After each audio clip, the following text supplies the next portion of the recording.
Why Ser Jorah spied on Daenerys during her early campaign in Essos. Welcome to the channel.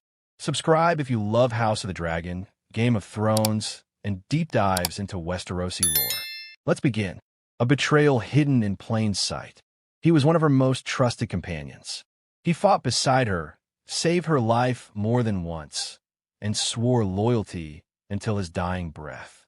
But in the early days of her rise, Ser Jorah Mormont, the exiled knight of Bear Island, was hiding a secret. A secret that, if Daenerys had discovered too soon, could have destroyed their bond forever. Long before he was the Queen's most loyal advisor, Jorah was her enemy's informant.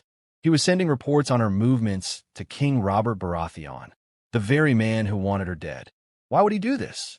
What could possibly drive a man who would one day love Daenerys so deeply to betray her in the most dangerous way possible? Today, we're uncovering the real reasons Ser Jorah spied on Daenerys during her early campaign in Essos, and how this decision shaped not just their relationship, but the fate of the Iron Throne itself. Before we can understand the betrayal, we need to know the man.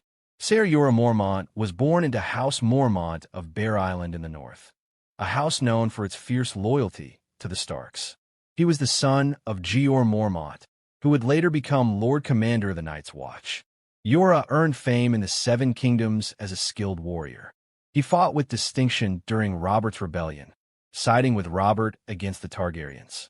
Later, he gained even greater glory in a tourney at Lannisport, where he unhorsed some of the realm's best knights and won the hand of Lynesse Hightower, a beautiful noblewoman from the powerful Hightower family of Old Town. But this was the turning point in Jorah's life, and the root of his eventual downfall. Lynesse was used to a life of luxury. Bear Island, with its harsh climate and sparse resources, could not satisfy her tastes. Jorah tried to provide for her by living beyond his means, hosting feasts, and spending lavishly. To maintain this lifestyle, he resorted to selling poachers into slavery, a crime in Westeros, punishable by death. When Eddard Stark discovered Jorah's actions, he sentenced him to execution. Rather than face the headsman's sword, Jorah fled across the narrow sea with Lynesse, becoming an exile. This disgrace destroyed his reputation. Lynesse eventually left him for a wealthy merchant prince of Lys, leaving Jorah alone, dishonored, and without a home. This is the Jorah we meet at the start of Game of Thrones, a man desperate for a way back to Westeros and redemption in the eyes of his people.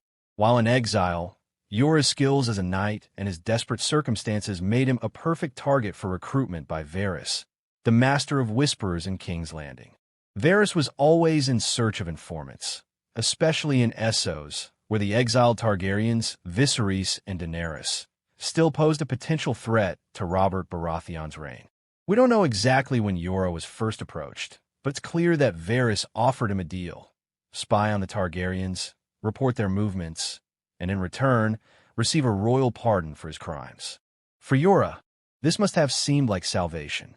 Spying was dishonorable, but in his mind, it was a small price to pay for the chance to go home. The target, Daenerys Targaryen.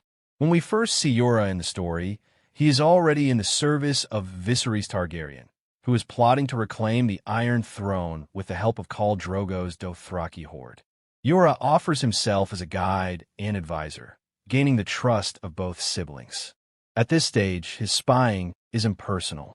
Daenerys is just a political figure, a pawn in a larger game between the Targaryens and Robert Baratheon. He sends reports about her marriage to Drogo, her pregnancy, and her travels. These messages are sent via secret channels to Varys, who then informs Robert's small council. In fact, it is Jorah's report of her pregnancy that prompts Robert to order her assassination. The cold calculation of Jorah's early spying doesn't last long. As Daenerys grows into her role as Khaleesi, Jorah begins to admire her courage, compassion, and determination. She is nothing like her cruel brother Viserys. The moment that truly changes him is when Daenerys defends a group of enslaved women from the abuses of Drogo's warriors. Jorah, who has seen the worst of humanity in Essos, is moved by her sense of justice. Slowly, his loyalty shifts from being transactional to being personal. By the time Daenerys begins her campaign in Slaver's Bay, Jorah is no longer just an informant. He is a believer in her cause. But by then, the damage has been done. His earlier reports have already endangered her life. Why didn't stop immediately? You might think that once Jorah started caring for Daenerys, he would immediately stop sending reports to Varys. But that's not what happened. There are several possible reasons. 1. Fear of exposure. Cutting off all communication with Varys could raise suspicion in King's Landing, potentially leading them to investigate or replace him with someone more dangerous. 2. Uncertainty. At first, Jorah may not have been ready to fully abandon the hope of a royal pardon. He might have thought he could serve both masters, helping Daenerys while keeping the option of returning home open. 3. Gradual realization. His emotional connection to Daenerys grew over time. The deeper it got, the harder it became to reconcile with his role as a spy. Discovery and fallout. Eventually, Jorah's secret comes to light. In the show, it's Barristan Selmy who presents Daenerys with a royal pardon signed by Robert Baratheon, proof of Jorah's betrayal. Daenerys' reaction is explosive. To her, this is the ultimate treachery. The man she trusted most had been feeding information to her enemies from the very start. Even though Jorah insists he stopped spying long ago, the betrayal cuts deep. She exiles him from her service, an act that devastates Jorah and sets him on a long path to win back her trust. The real reason behind the betrayal.